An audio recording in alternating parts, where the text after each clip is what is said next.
Mhm. And for betrayed partners, that's what I tell them, is that there is no safety until he knows his why. And when he knows his why deep, not the like, why I did it because you weren't having enough sex with me. That is not a reason. That is not a why, right? But what you described is a why, right? And when he understands his why, when you understand your why, then you can make difference. You can make different choices in the future, and that creates safety for Mhm. her.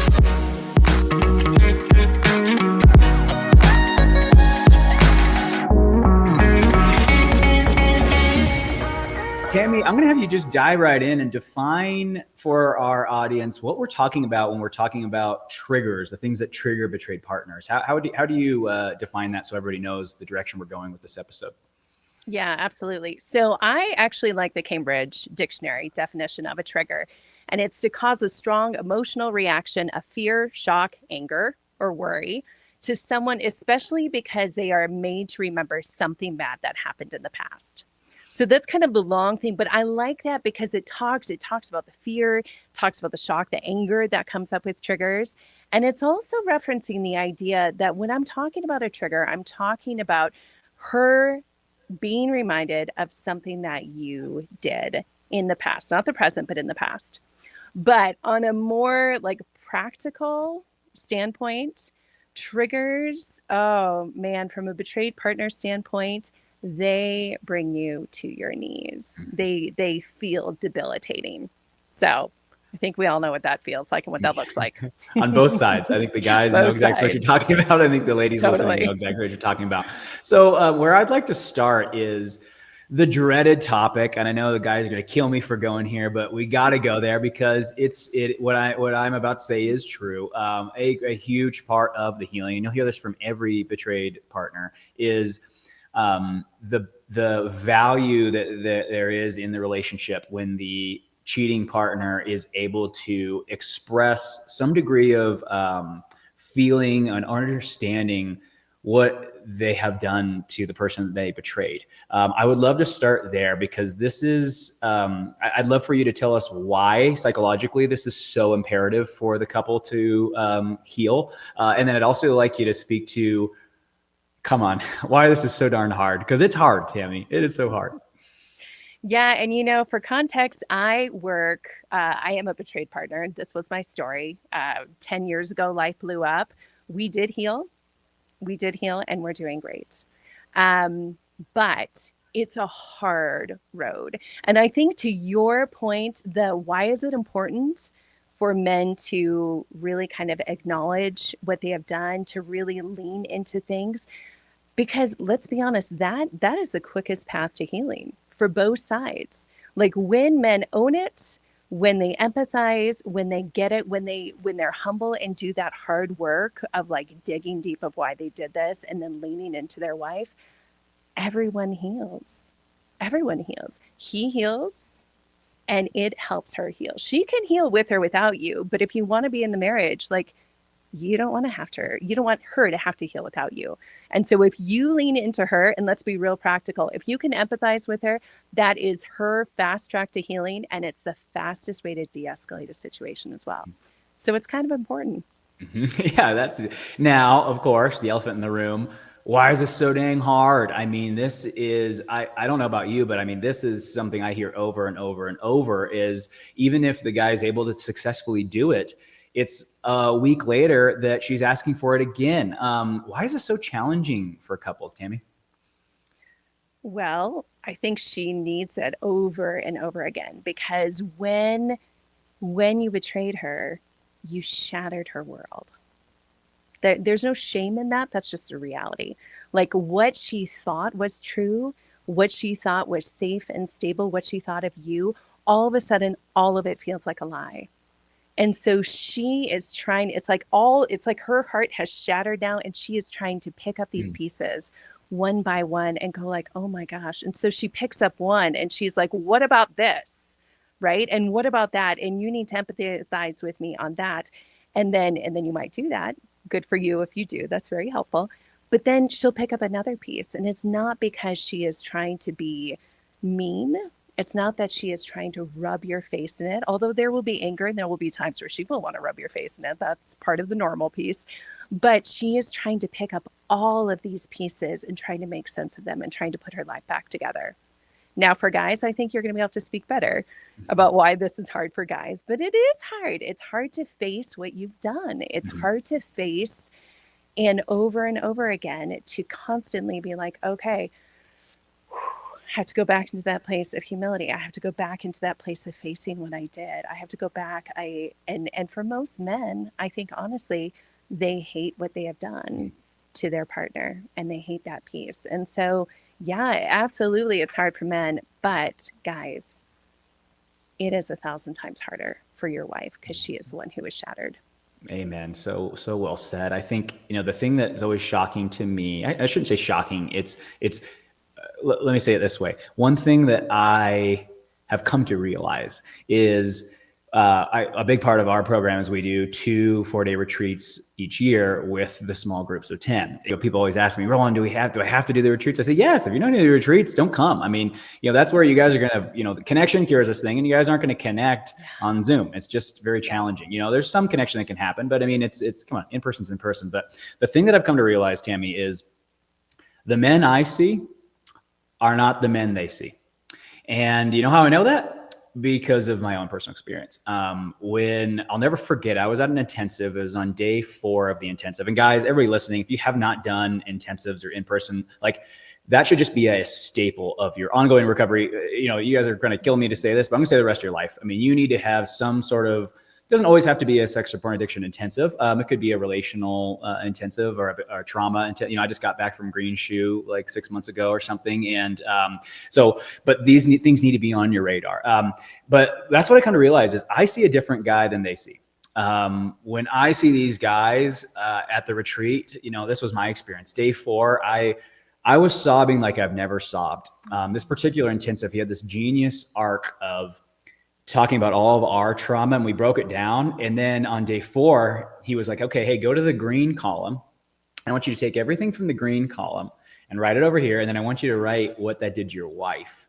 And I know you guys weren't there, so you don't know what I'm talking about, the green column, but basically we wrote all these things down, and the whole intensive was building on itself. And it was so sad. And we were sad for ourselves. And then, surprise, we look at the things that all these ugly people did to us. And then now we're looking at essentially doing more or less the same exact thing to other people. And it's how this works. You guys have heard the hurt people hurt people. It's a very true. There's actually science behind that as to why you do that to them.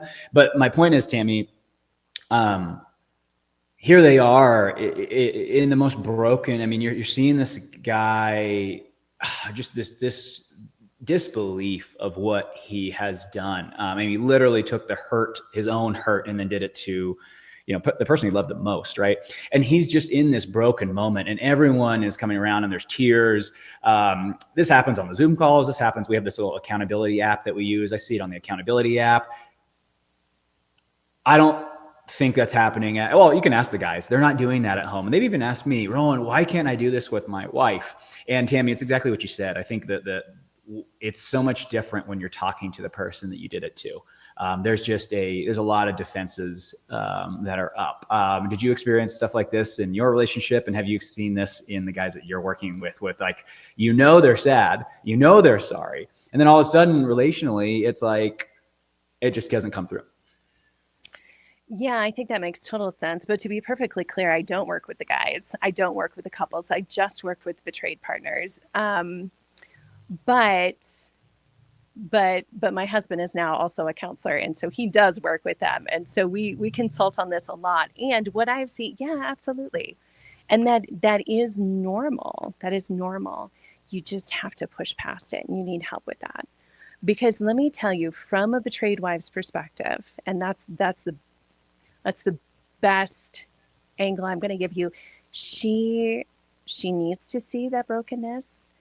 But she wants to see that brokenness. And let me tell you, when she does, there's a shift inside of her that she will not tell you probably. She's not going to tell you. But when she sees you shift, she's going to be like,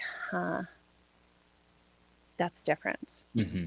And every time when I talk to my clients, I'm like, every time you go, that's different. That is a good sign. And the fact is, most women, they, it is, it, I came across very angry. I was very angry when life blew up for me. But I could also see when my husband was broken, and my husband did break, and my husband did cry in front of me a lot. There was so much healing there. He wouldn't have known that at the time. We talk about it later, but he wouldn't know that at the time because it was too vulnerable for me to tell him that I saw that change in him. But there's also this thing for wives of like,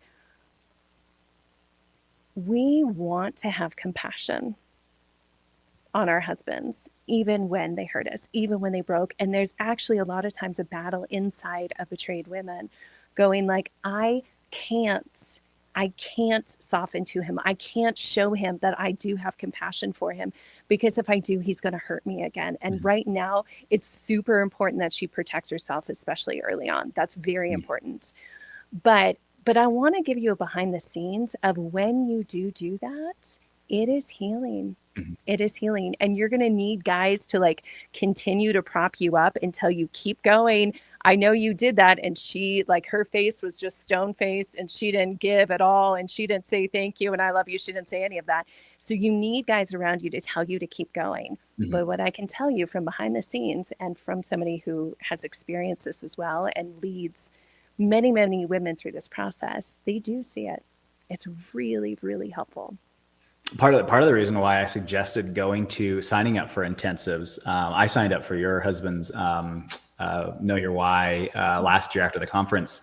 And the reason I do that, people always ask me like, Roland, here you are in recovery, like, why are you still doing that? And, I just have a different outlook. I don't, a lot of men look at recovery as a phase, or like this is some sort of, like, this is a substance addiction. Like, you're going to detox and go through the withdrawal symptoms and then you'll be cured. And, I know better than that. I mean, there's cultural aspects that are involved from a masculine standpoint. There's societal aspects of objectifying and turning the female figure into something that is some sort of rare prized possession. Like, I know that my culture is doing that to me.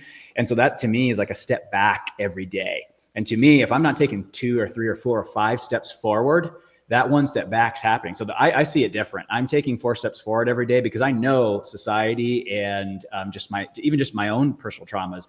I'm taking a step or 2 back every day. So if I'm not taking 4 or 5 or 6 steps forward, when I take my foot off the gas, guys, because as you know, relapse is a very real thing, unfortunately, in this space. And but every time you talk to guys, you ask, hey, how did it happen? They all say, hey, I thought I was cured and I took my foot off the gas. Every guy.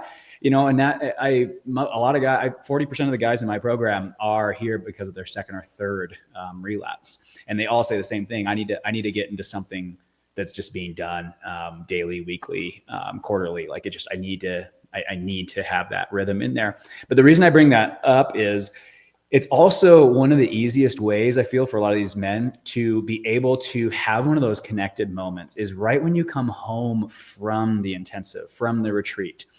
Take all of your notes and put it on the calendar and just say, hey, honey, I want to really explain some of the big aha moments that I had. And it's really hard to read those, at least for me. It's really hard to read them without crying. Just hearing some of the things that you've done for years to her without knowing it, and how unfair that was, and just you didn't know, right? But that was why I counsel guys to sign up for these, even if it's not in person. I mean, there's a ton of like virtual intensives, but everybody listening to this, get one on the calendar. I would say every 4 months. I mean, it's crucial for your recovery, sure, but I think it'll do a lot more for the healing of your marriage to be able to have this data. Because I mean, to me, and I'd love to have you speak to this, Tammy. To me, there is a lot of this question of, are you recovering? Like, are you changing? Do you even know what's going on? Like, sure, you're going to meetings and going to your counselor, but like, are you just going to meetings and to see your therapist? Are you actually like changing? Women, there is some merit to being able to articulate and document what made you this way and how you're going to change it. I want to hear your perspective on that. Like, when we're talking about bringing the evidence, for lack of a better word, to the table, what are these betrayed partners looking for? Because I know a lot of guys, that is their question, is like, she tells me all the time, you're not in good recovery. You're not changing. Like, guys are kind of clueless. Like, well, I'm going to all the things that the podcasts say. I've got the workbooks. Like, what's she mean by that, Tammy? I think that's a fabulous question. In fact, we did a panel of men at the Betrayal Healing Conference last time, and this was a topic because I think this is so crucial. And it's not about checking boxes. It's not about going to the meetings. It's not even about going to counseling. It's not about the groups. All of that is important and you need to do it, but it's the heart change. Yeah. And this is what gets really confusing. And I think especially you talked about your guys are coming in and they're 6 months past, past, I forget what you said, but they're into thank you. Yeah. They're into the process. And so there comes a point in time where I think both the men and the women get really confused, going like, I am doing so much stuff. Like, I am doing this weekly. I'm doing this daily. I'm going to all this. Like, what more? And I would say from a healing and a betrayed partner's perspective, they get confused about this as well. But what I tell them is, you will know. Like, you will know at a heart level. It's not at a checkbox level. So what does it look like? It is the softening, right? It is the lack of defensiveness. It is taking her anger. It is leaning into the relationship and saying, okay, honey, how you doing? Or like, hey, I know we just went to this movie and there was a scene there. Like, what was that like for you? Are you okay? It's leaning into those things. It's the humility. It's the ownership. Oh my gosh, ownership is so huge. Like, not just owning what you did, but it's owning what it did to her. It's that continued, because it's not, I recently broke my ankle. Okay. So I broke my ankle. The surgeon went in and screwed everything back in and whatnot. So like my ankle, like, it is fine. But now I'm at the point where everything around my ankle is a disaster. Like, it's swollen, it's bruised, there's bruising up my shin, like all of this. And this is kind of what betrayal is like, is that the initial break of the ankle, like, that can actually fix, but it's not just that, it's everything else has been impacted around it. So that is a really important thing for men to understand, is that it's ownership, not just of the actions, but it's ownership of how has this impacted her, and it has impacted her in every way. And so if you own that, which is hard, but if you own that and you can acknowledge that and you can lean into that and you can have patience and gentleness, that is good recovery. And of course, guys, you've got to be sober. Like, you've got to be sober. And the reason why I say that is that from a wife's perspective, trauma is cumulative. And so every time there's a relapse, I'm not saying this to shame you, I'm just saying that this is the reality. Every time you relapse, it accumulates on your wife. And what happens is that if this lasts for a long period of time and she stays, her lights will start to dim.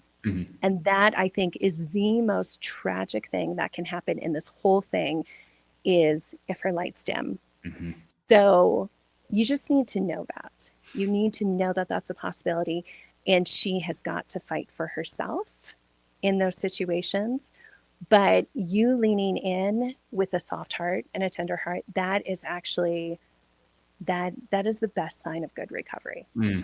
I have an example that somebody brought up on a podcast episode that can help the guys understand this. So the common perception of the guy is like, oh gosh, here's a trigger, avoid this, let's not talk about it. That's the typical thing, is like, oh, let's just pretend this never happened. I heard this on the podcast. It was really great.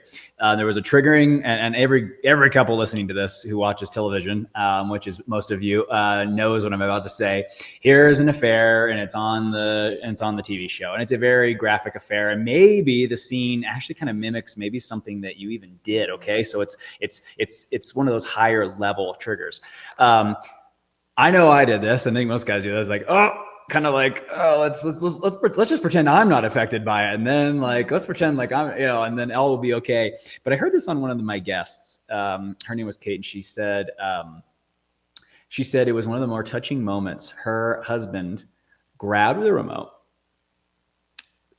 turned off the television and looked at her and said, "How was that for you? Are you okay?" And she said, "Yeah, it wasn't fun to see, but I actually want to finish the rest of the show. So can we like turn it on and fast forward?" But it was the gesture. And so, guys, I know that's like more of a linear, fairly gimme, easy example that you guys can probably do, but it's stuff like that. Another one, when I was in a couples group, if you guys have seen The Bear, it's this like cooking show or cook movie that was really popular. I didn't think it was that great, but anyways, everyone loved it. But my point is, there is this little thing that they developed, and they rubbed their chest at each other because the kitchen's chaotic. They don't have time to stop and apologize and have a conversation. They got to get these plates out. They can do that later. But there was this gesture that they made, and they rubbed their chest with a closed fist, and it was this gesture of, "Hey, forgive me. Like I own what I did." And they just did this to the other person. And I was in a couples group, and they started doing that for each other. They would be at like a house party, and you can't have this huge triggering moment at this party because it's this awkward moment, and so you're trying to keep it together. But the husband would look and say, "Hey, I know that person said the name of that place that's so triggering for you, and I heard it, and I want you to know that I heard it." So those are two examples that jump out to me. I was just trying to give guys some ammunition. I know guys want examples. They want tactics. They want strategies. So that was the two things that came to mind, was just going out of your way to say, "Hey, I know that this happened and I'm not unaware of it." And I think I know that sounds, to guys, it sounds so dumb because it's like, well, why would my awareness of it change anything? She's still triggered. It does though. It does. Yeah. It does though. Yeah. And Tammy, I wanted to also give you some credit. You don't even know this. I'm announcing this live on the air on the podcast. You actually made it into my book. I stole a quote from wow. you. You said, and you just mentioned it. That's why I'm bringing it up. It's about anger. A lot of guys will demonize the reactions. They'll demonize the triggers. They don't, the rage, the anger. But I pulled a quote out because I love it. And I don't have it in front of me right now, but essentially an angry wife, that's what you want, right? What you don't want is a quiet wife, a withdrawn wife. When she's gone quiet, that's that light dimming that you're talking about. So I just wanted to give you a little shout that I yanked that from a blog or something from your website, and I threw it in my book because I was like, that's just so true. Their anger is justified, and their anger is actually a sign of how much they loved you. If they didn't love you, they wouldn't be mad. They would just walk out and leave. Exactly. I want to give another example of kind of handling triggers, if that's okay. Please. And this one this is one thing my husband did that was really helpful. Because the like ultimate, the ultimate trigger, one of them is pools, right? Yeah. Pools, beaches, all that kind of stuff. And for women, so hard, right? But my husband started doing this early on because we had small kids and we'd still need to go to the pool and all that kind of stuff. And so before we would go, he was like, "Okay, I know there's going to be bikinis there. I know there's going to be women there. I don't want them. I want you. And so I am going to go into this and I'm going to keep focused on our kids. And I am going, if I need to turn my back, I'm going to do that. Like, this is how I'm going to handle it." So it's actually really helpful for me to be like, all right, he knows, he's aware, he has a plan going into it. If you have a plan, if you know that there are things like the beach or the pool, or, you're going past someplace you're acting out, if you can actually name it ahead of time, that's going to help her calm and stay calm and stay connected.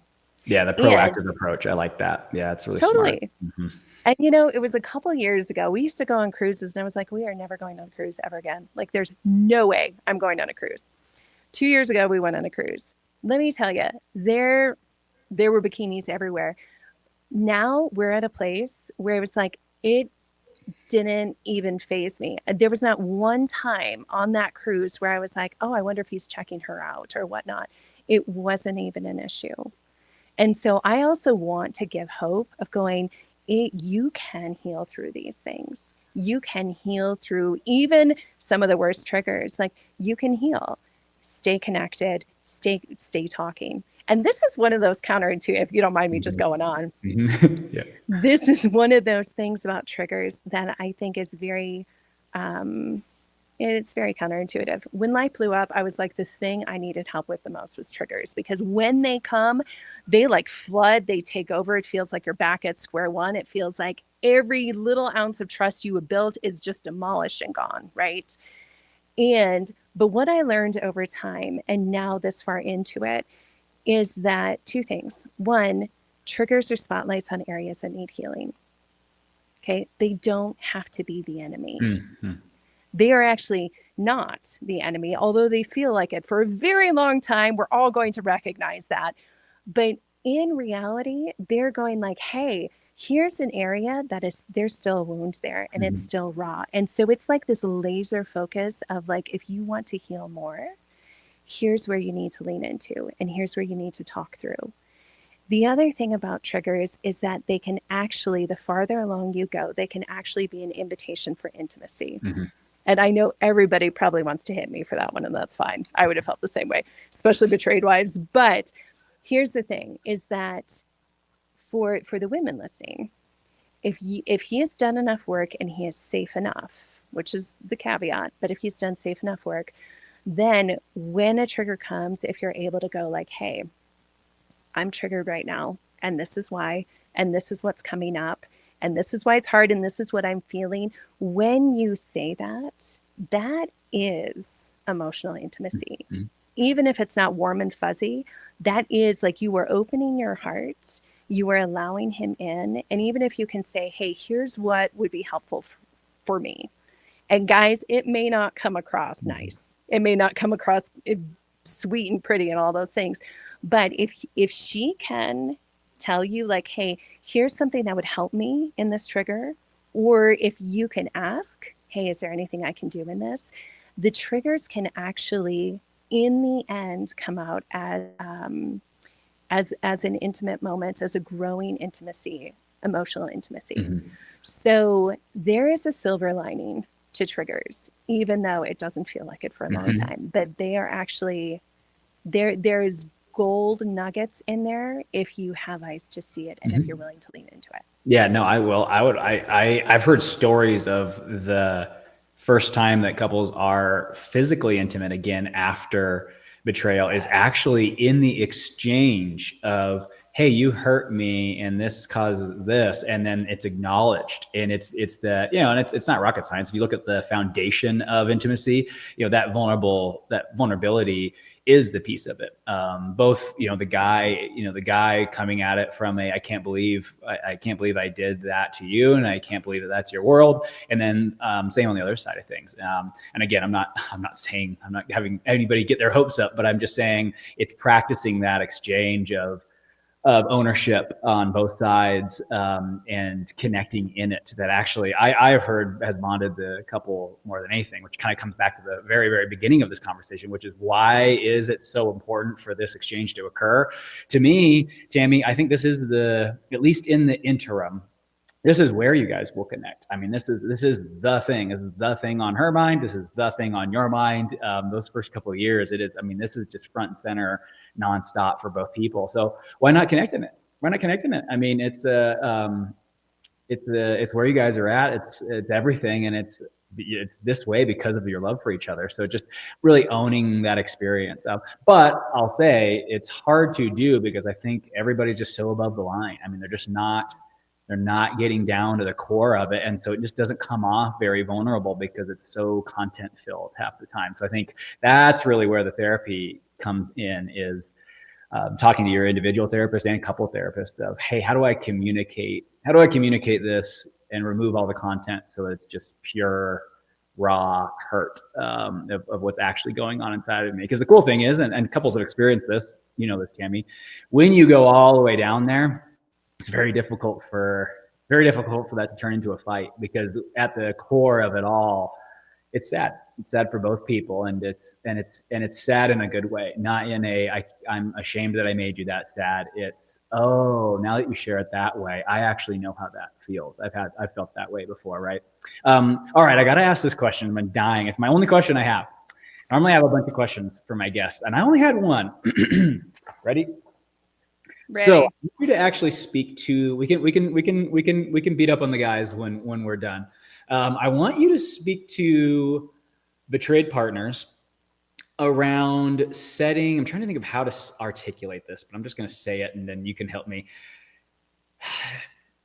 What should they look for when we're talking about the guys showing that they honor what they've done to you? What should they look for? Because I do feel it's clarified now with my wife and I, just because we've done enough of this work. But I feel like in the first year, maybe even year or two, there was this like, hey, you need to feel, you need to feel, you need to feel, you need to feel.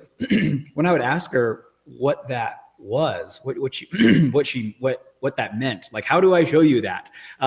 She could never tell me. And so I would love for you to kind of almost just speak to the partners. What's that look like? Like what are you looking at? Because the truth is, it is very difficult for me to feel actually what you guys have felt. I have never had someone do this to me, and I pray that I never do, because of what I've seen it did to my wife. I don't want anyone to ever feel that. That's why I run the groups that I do, so that I can put an end to this hurting, because it's just so awful. But I can't feel it to the level, Tammy. And I think that I hear this from a lot of guys. It's very frustrating, because there's this huge thing in the therapy healing world of he needs to learn how to feel it. He needs to learn how to feel it. But the problem is, I don't know if we can quite feel it to the depths of what you guys will have felt it. I don't know if we ever can. So I would love for you to speak to the partners first, and then you can kind of beat up on me and the guys. Like, how do we reconcile this? Because I've heard this come up more than once, of them demanding that he feels, and then him saying, I do feel, but she doesn't feel like he feels. What do we do here? Like, how do we get on the same page with this?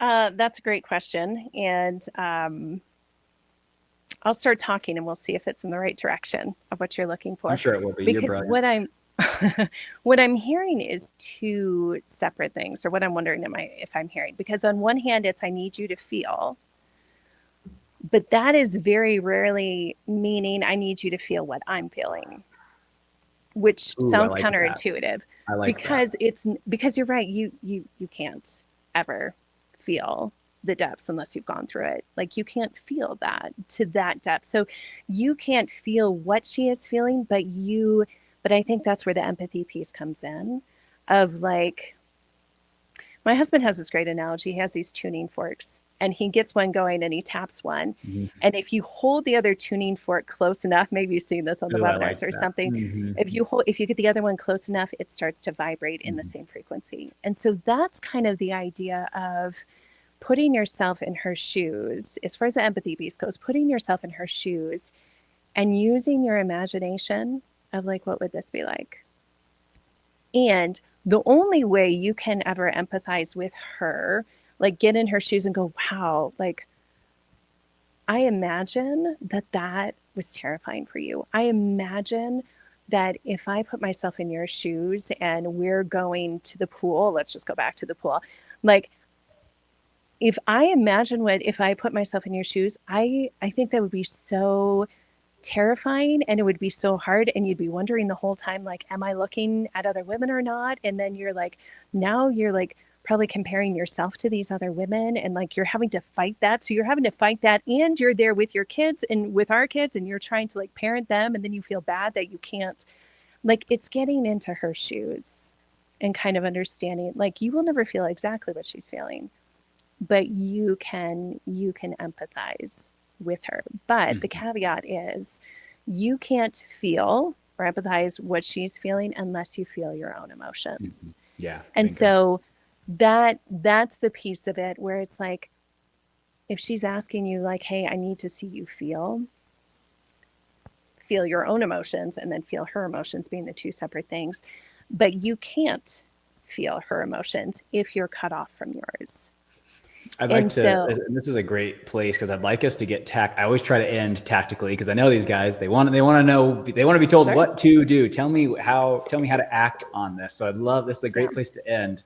I'll go first, and then I'd like you to go second on. So what I would say, and I'm just going to speak from personal experience. I try to only do that because every relationship is different. So I feel the most comfortable talking about what I have experienced personally in my own relationship. And then you guys can just kind of draw take it or leave it.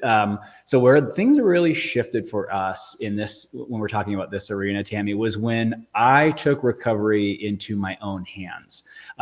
So what I started figuring out was, you figure out your why, which is great, but that's the beginning. That's just the start, because now you know what you need to do, right? And that's the difference between sobriety and recovery, right? Sobriety is finding a way to cease these behaviors. Recovery is, okay, how did this happen in the first place? And what does sound psychology say about getting this to be undone, right? But that was where things changed. It was interesting because it wasn't necessarily about me expressing that I feel what she feels.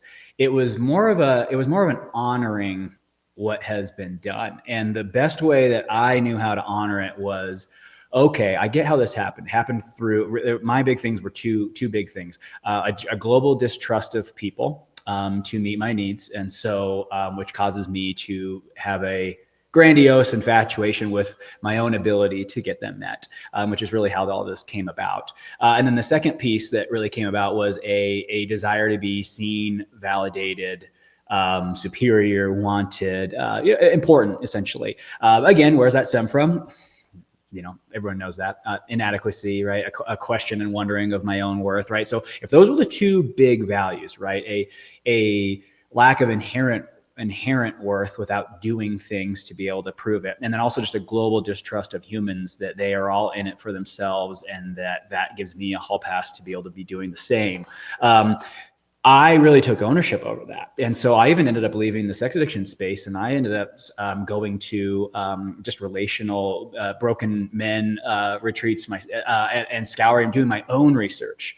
Who is that on the phone? Oh, I'm talking to this person. He runs this peer group, right? So it's kind of an interesting approach, right? How would that show her that you feel what she feels?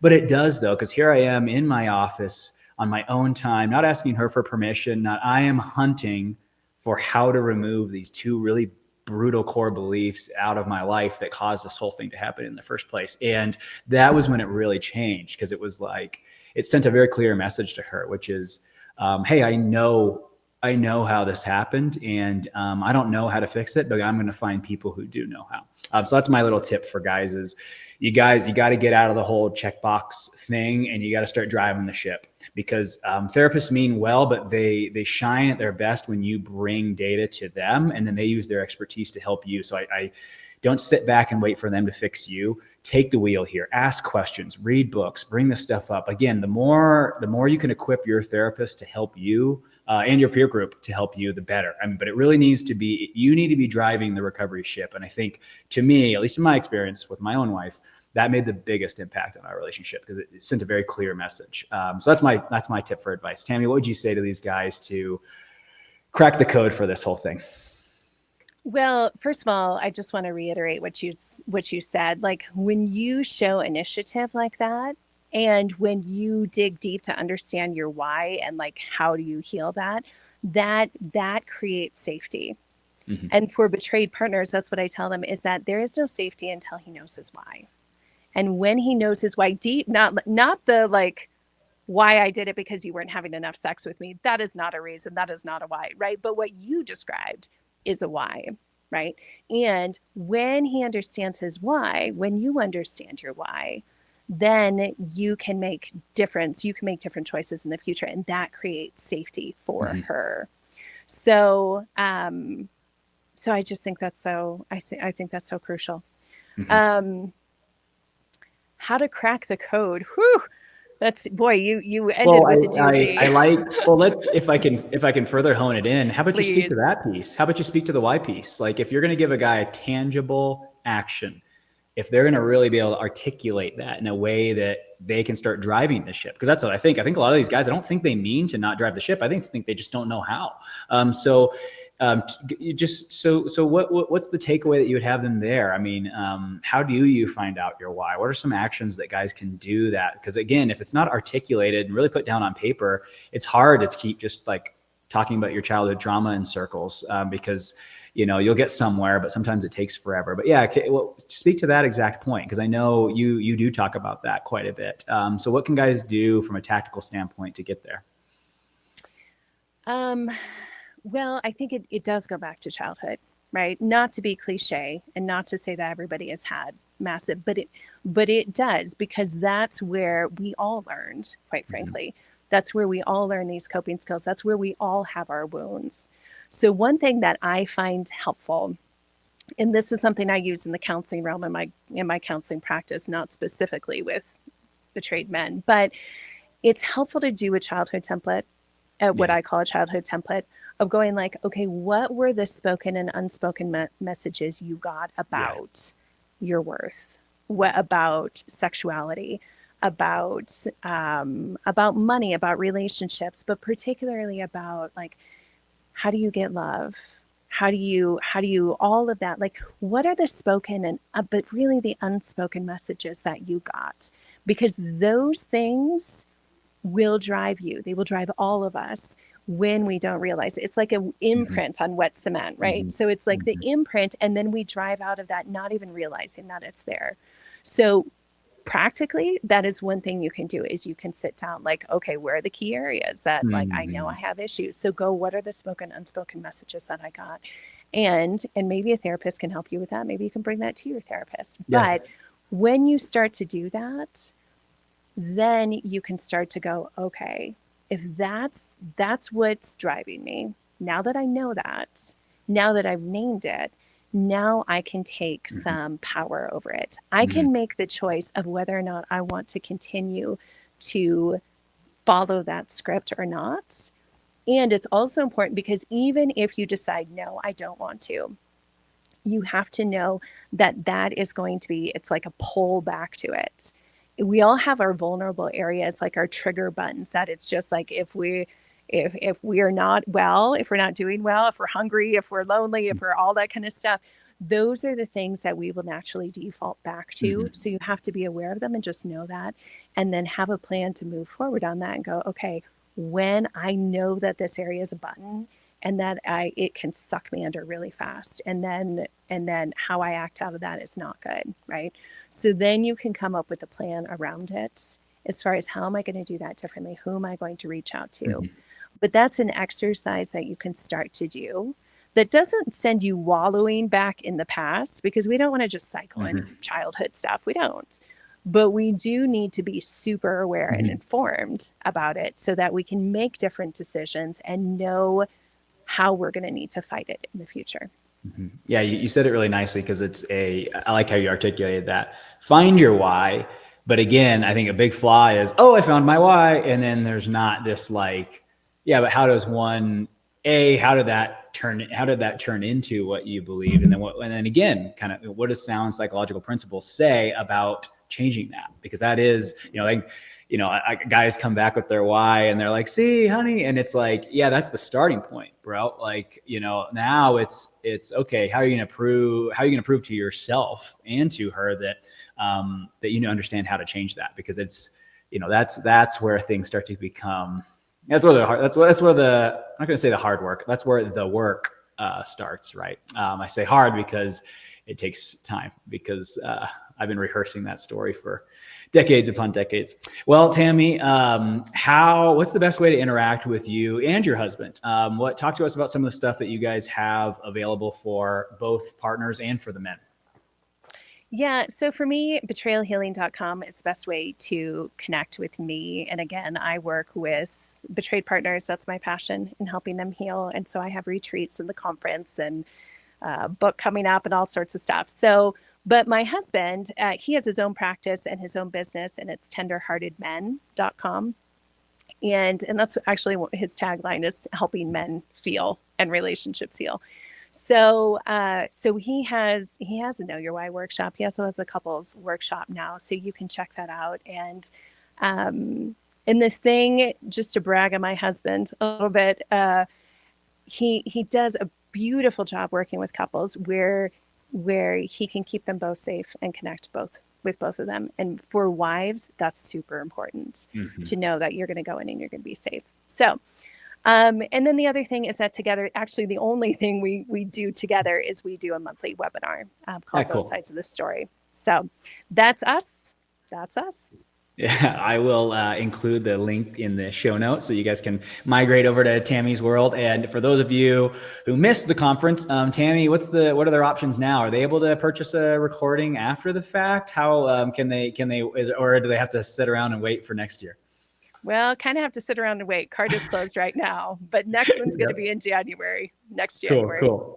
Yeah, so everybody get that on your calendars. If you sign up, Tammy, do you have a place that they can sign up with their email addresses to be on the list for that so that they don't miss it? Yeah, betrayalhealingconference.com. You can get on the list there. Yeah, get on that. It's so wonderful. It's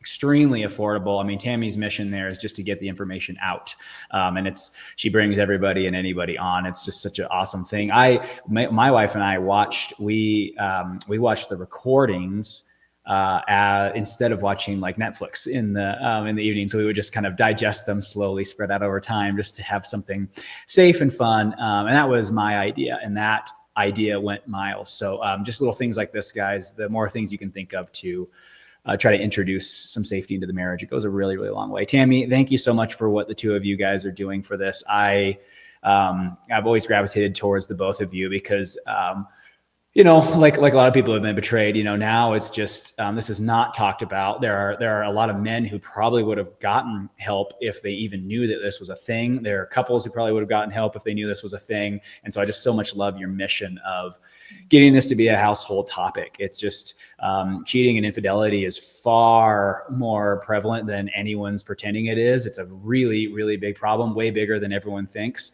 And everybody keeps them to themselves and they don't talk about it. And that's sad because healing from this alone, I personally don't think it's possible, to be honest. I think you guys could maybe find a way to not get divorced, but thriving together. I mean, this is something that you need to help. You need a tribe. You need support. So I so appreciate what the two of you are doing. Thank you so much for coming today. Absolutely. Thanks for having me.